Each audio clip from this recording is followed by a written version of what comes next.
Bangladesh অনূর্ধ্ব-20 football দল মালদ্বীপের মালেতে অনুষ্ঠিত 2026 সালের সাফ অনূর্ধ্ব-20 চ্যাম্পিয়নশিপের ফাইনালে ভারতের বিপক্ষে ম্যাচে 4-3 পেনাল্টি জিতে শিরোপা পুনরায় ঘরে তুলেছে।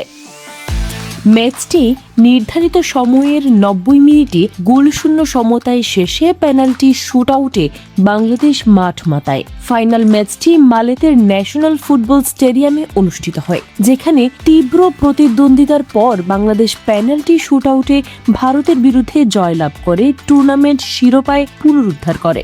বাংলাদেশ আগে কখনো সাফ অনূর্ধ্ব-20 ফাইনালে ভারতের মতো প্রতিবেশী দলের বিপক্ষে জয় পায়নি। এই জয়ের মাধ্যমে সেই রেকর্ড তৈরি হলো।